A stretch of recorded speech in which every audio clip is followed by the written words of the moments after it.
Big boss Kannada season 12ರ ಸ್ಪರ್ಧಿ ಮಲ್ಲಮ್ಮ ವೈಯಕ್ತಿಕ ಕಾರಣದಿಂದ ಮನೆಯಿಂದ ಹೊರಬಂದಿದ್ದಾರೆ ಅನ್ನುವಂತ ಸುದ್ದಿ ಸೋಷಿಯಲ್ ಮೀಡಿಯಾದಲ್ಲಿ ಹರಿದಾಡ್ತಿತ್ತು. ಆದ್ರೆ ಮಲ್ಲಮ್ಮ ಅವರ ಅಧಿಕೃತ ಇನ್ಸ್ಟಾಗ್ರಾಮ್ ಖಾತೆಯಲ್ಲಿ ಅವರು ಮನೆಯಿಂದ ಹೊರಗೆ ಬಂದಿಲ್ಲ, ತಮ್ಮ ಆಟವನ್ನ ಮುಂದುವರಿಸ್ತಾ ಇದ್ದಾರೆ ಅನ್ನುವಂಥದ್ದು ಸ್ಪಷ್ಟನೆಯನ್ನ ನೀಡಲಾಗಿದೆ.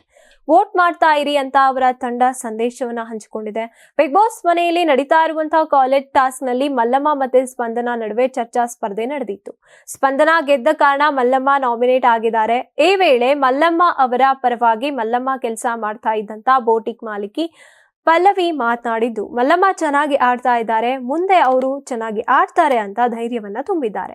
ಇನ್ನು ಮಲ್ಲಮ್ಮ ಮನೆಯಿಂದ ಹೊರಬಂದಿದ್ದಾರೆ ಅನ್ನುವಂತ ಸುದ್ದಿ ಸುಳ್ಳು ಅಂತ ಅವರ ಪೇಜ್ ನಿರ್ವಹಿಸ್ತಾ ಇರುವಂತ ಪಲ್ಲವಿ ಮತ್ತೆ ಮನೋಜ್ ಸ್ಪಷ್ಟನೆಯನ್ನ ನೀಡಿದ್ದಾರೆ. ಫೇಕ್ ನ್ಯೂಸ್ ಅನ್ನ ನಂಬಬೇಡಿ, ಮಲ್ಲಮ್ಮ ಬಿಗ್ ಬಾಸ್ ಮನೆಯಲ್ಲಿ ಇದ್ದಾರೆ ಅಂತ ಅವರು ಪೋಸ್ಟ್ ಅನ್ನ ಕೂಡ ಮಾಡಿದ್ದಾರೆ. ಹಳ್ಳಿಯಲ್ಲಿ ಹುಟ್ಟಿ ಕಷ್ಟದ ಬದುಕನ್ನ ಕಂಡಂತಹ ಮಲ್ಲಮ್ಮ ಬೆಂಗಳೂರಿಗೆ ಬಂದು ಬೋಟಿಕ್ ನಲ್ಲಿ ಕೆಲಸ ಮಾಡುತ್ತಾ ಇನ್ಸ್ಟಾಗ್ರಾಮ್ ನಲ್ಲಿ ಖ್ಯಾತಿಯನ್ನ ಗಳಿಸಿದ್ರು. ಬಿಗ್ ಬಾಸ್ ವೇದಿಕೆಯಲ್ಲಿ ತಮ್ಮ ವ್ಯಕ್ತಿತ್ವದ ಮೂಲಕ ಎಲ್ಲರ ಮನ ಗೆಲ್ತಾ ಇದ್ದಾರೆ. ಅದನ್ನ ಸಹಿಸೋಕೆ ಆಗದೆ ಇರುವಂತವರು ಯಾರೋ ಈ ರೀತಿಯಾಗಿ ಫೇಕ್ ಸುದ್ದಿಯನ್ನ ಹಬ್ಬಿಸ್ತಾ ಇದ್ದಾರೆ.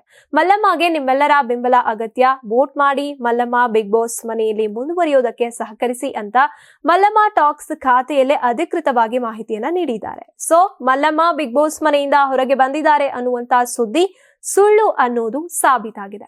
ನೀವು ಸಣ್ಣ ಆಗ್ಬೇಕಲ್ವಾ? ಅದು ಒಂದು ಉತ್ತಮ ಆಹಾರದಿಂದ ಸಣ್ಣ ಆಗ್ಬೇಕಲ್ವಾ? ಪ್ರತಿದಿನ ನಮ್ಮ ಜೀನಿ ಸ್ಲಿಮ್ ನ ಯೂಸ್ ಮಾಡಿ ಯಾವುದೇ ಸೈಡ್ ಎಫೆಕ್ಟ್ ಇಲ್ದಂಗೆ ನೀವು ಸಣ್ಣ ಆಗ್ತೀರಾ. ನಿಮಗೆ ಮಾಧ್ಯಮದಲ್ಲಿ ಕೆಲಸ ಮಾಡುವ ಆಸಕ್ತಿ ಇದೆಯಾ? ಹಾಗಾದ್ರೆ ಕರ್ನಾಟಕ ಟಿವಿ ಡಿಜಿಟಲ್ ಮೀಡಿಯಾದಲ್ಲಿದೆ ನಿಮಗೆ ಒಳ್ಳೆಯ ಅವಕಾಶ. ಆಯ್ಕೆಯಾದವರಿಗೆ ಉಚಿತ ತರಬೇತಿ ಕೊಡ್ತೀವಿ. ತರಬೇತಿ ನಂತರ ಕೆಲಸ ಮಾಡುವ ಅವಕಾಶನೂ ಕೊಡ್ತೀವಿ. ಈ ಕೂಡಲೇ ನಿಮ್ಮ ಮಾಹಿತಿಯನ್ನ ಮೇಲ್ ಮಾಡಿ.